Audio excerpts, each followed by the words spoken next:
channel. I am sorry for my lack of activity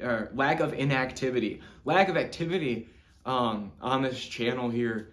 Life has been a roller coaster, and that's okay, because that's how life is. And things get busy, things get hectic, and things need change. Obviously, when there's things going on in my life, is going to take priority over my YouTube channel.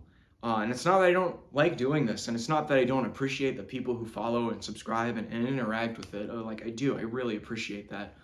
However, there's just things in life that have to be taken care of. You guys are so interested to know, one of the biggest things was I had a job change around the midpoint of October. But the preface of that is that I went from working for my dad for 4 years to having to get another job. And it's not like there was a fallout or anything between me and him. It was more so like just I needed healthcare for my wife and me. Because when you're both self-employed, healthcare is not nice to you at all. But if you get healthcare through an employer, it's not that bad. Like, having a new job that's a little bit more demanding in the schedule and everything has cut down on my reading time, but then also has cut down on like my free time, what I would like to be doing. So if I have energy after work or on the weekends, it's not that I want to make a video. It's more so I would rather be reading or doing other things in my life, you know, like going to church or seeing my family and things like that, which I think is like the most important things. Also, if you can hear it in my voice right now, I am coming off of a sickness. I've been feeling a little better the past few days. Earlier this week, I was dunzo. Lord have mercy. Today, I'm going to be giving you my top 5 reads of 2024. In the year 2024, I read 21 books. 21 books is a pretty good amount, I'd say, and it's also incredible when I think about like the books that I put down and how many pages I would read out of said book before I put it down. Moby Dick, for a great example, I love it. It's just a lot sometimes. I got like over 200 pages in a Moby Dick and I put it down. Musashi, 750 pages and I put it down. Gulag Archipelago, 250 pages, I put it down. So before we get into that, I will share with you really quickly my current reads of what I'm reading right now. The first one is actually a biography about St. Joseph the Hesychast, titled My Elder Joseph the Hesychast by Elder Ephraim. Really, really good. Monk from Mount Athos who just really strived in his learnedness and his zeal for the Lord. That's really cool. And then for fiction, I am reading Sanctuary by William Faulkner. I'm about 3 chapters in. I started reading this right before I got sick, and then when I was sick, I could not like focus on anything. So hopefully I will get back into this soon. It's my first Faulkner. I've been really wanting to read him. So that is that. Okay, so for read number 5 this year of my favorite reads is actually a short novel. I don't know if you would consider this a book. It's about 125 pages, but I remember reading this and being like blown away. I loved it. And we'll probably revisit it within the year just because of how short it is and how like beautiful it is. And that's Anton Chekhov's The Steppe. I don't know how popular this story is with Chekhov readers or anything, but when I was reading this, you get about 20, 25, maybe 30 pages into it, and he starts laying out some like beautiful, beautiful passages just describing the landscape and the nature, and then even like the contemplations going on within our main character, whose name is escaping my mind right now. But long story short, this just follows a boy's journey from his home to a new location, so that way he can start going to school there. And it literally ends like as his family leaves him at this new location. You might be like, well, it's a spoiler. And it's like, well, it's kind of everything that happens in between that makes this short story like so good. I've been really wanting to get back into this, but it's kind of hard for me with short stories and short novels to really like want to sink my teeth into them. Like when I want to read something, it's more so I want to like take a big bite. You know what I mean? Where it's like, I want a book that's like 200 plus pages long that I can just sink my teeth into, spend a good amount of time with, and then, go on my way. But having a story that can wrap up within like 100 and 125 pages, impressive, but not always like what I'm in the mood for. But hopefully Anton Chekhov makes a return in my 2025 reading year. So for number 4 on my top 5 favorite reads of this year, we have Larry McMurtry's Lonesome Dove. Now, I talked about this book in my half-year reading mark, and I think my criticisms were valid of this book, where it kind of suffers from what a lot of longer books suffer from, and it's too many things that just happen that don't really need to be there, or don't really serve a function so much for the story. And now with something like this, this is a really dramatic Western, a Western epic, if you will. You could say that some of these plot lines maybe just show kind of the cruelty and the unforgiving nature of the Wild West back in 1800s America. To that, I understand. But sometimes he just drags the point on way too long for it to pay off. And it's kind of like, oh, I could see that coming from 10 miles away. But all in all, this was a very exciting read, following Gus McCrae and Woodrow Call, who are two excellently written characters. Gus is fantastic. He's hilarious. Call is like, you grow this sympathy for him because he's this very stoic and upright man, where his counterpart Gus, obviously, not so much. But then there's this fleet of characters that surround their posse that you also kind of fall in cahoots with, if you will. You really start enjoying. And overall, I think back to this book more and more, and I realized how much I did enjoy it. This was a February read, so it was, I know, like, you do the, what is it, Mammoth March is what it's called, where you read like the big books in March and stuff.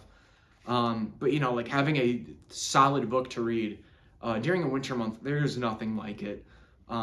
So I just continue to think about this book, continue to appreciate it for what it was, and what it is, rather. And I actually ordered the sequel, Streets of Laredo, and I read that to finish out, or no, that was the second to last book I ended up reading this year, was Streets of Laredo. Did not like it nearly as much, but I will probably end up actually reading the rest of this series. I think it's a very good, like, relaxed book. The prose are simple. You don't have to think super hard in the way that Larry McMurtry writes. I liked this book. I could levy criticisms at anything all day because I'm a critical person, but I did like this book a lot. Okay, so number 3 on my favorite reads of this year is Butcher's John Crossing. Williams. I actually made a whole video talking about John Williams, specifically Butcher's Crossing. Over the summer, I took a trip to Tennessee and actually listened to a good portion of the Butcher's Crossing audiobook on the drive to and from. And it just reminded me, like, so much of why I loved this story. Butcher's Crossing, it starts off really slow, but there's a turning point. And not that, like, the slowness is bad, but there's even, like, the writing's even, like, not that great. But there's this kind of turning point, and it's, I don't know if it's intentional or not, but it's almost when, like stuff starts getting real for Williams, the main character of Butcher's Crossing, and his posse, as they are traveling to, I believe, Montana, or is it Colorado? I always forget this. I forgot this in the video too. Where they're traveling, where the prose, like, enhance a lot. Like, something in the writing changes, and so does the story.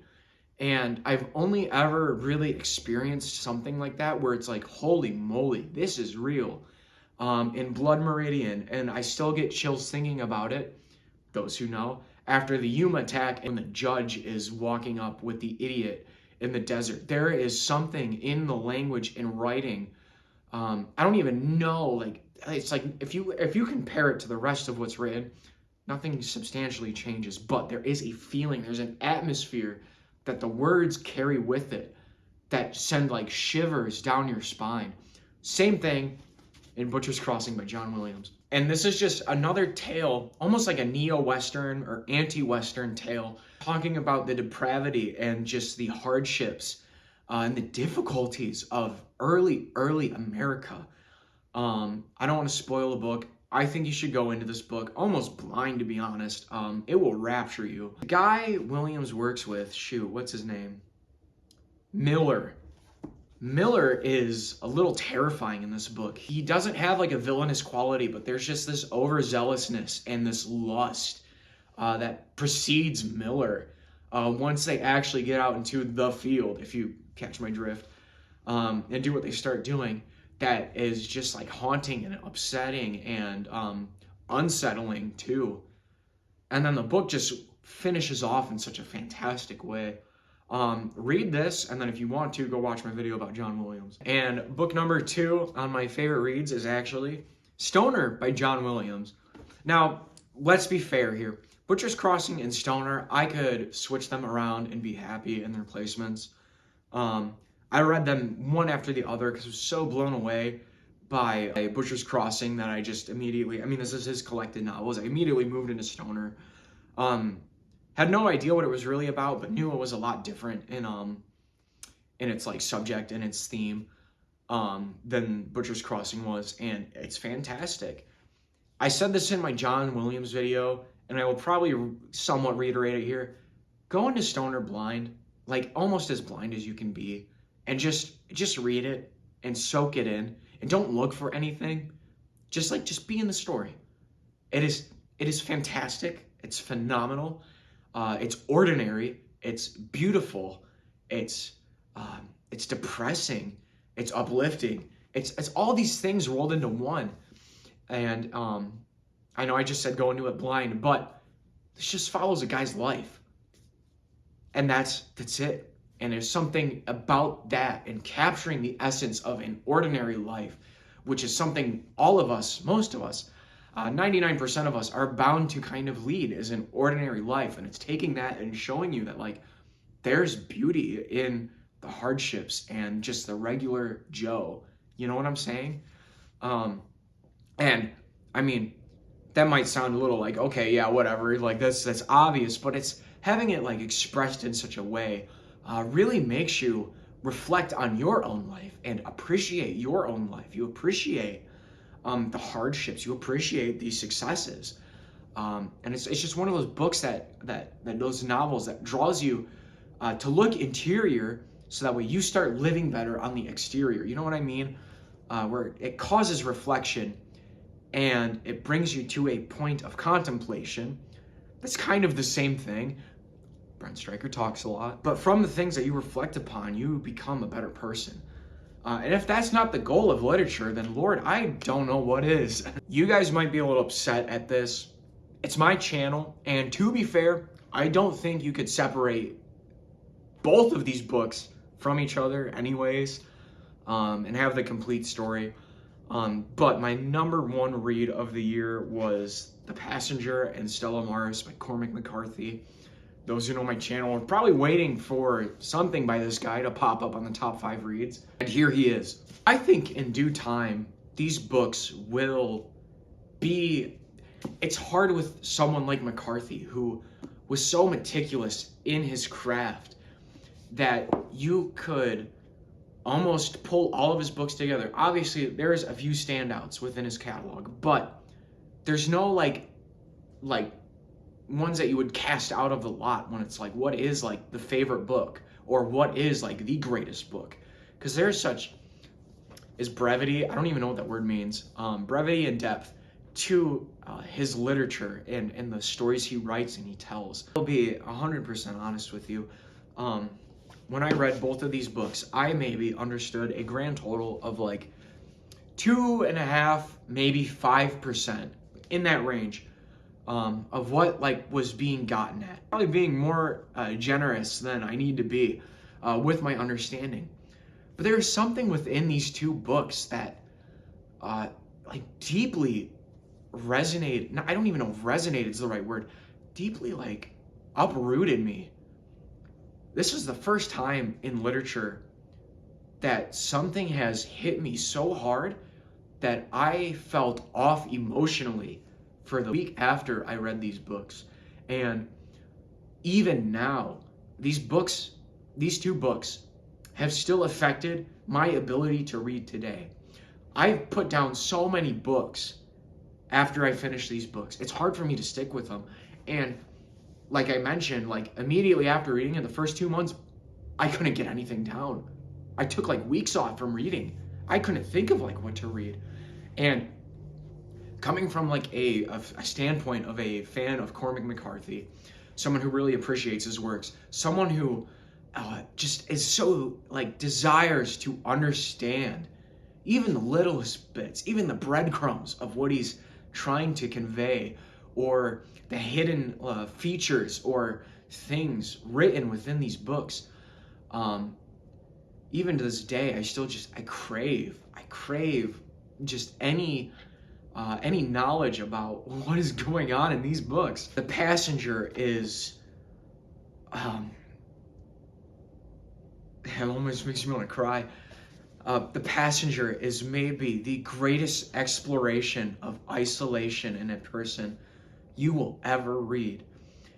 And as Cormac McCarthy's somewhat last book, he's been working on this book since the 80s apparently, and finished it up in 2022 or 3, I think. Stella Maris is technically considered like his last written work.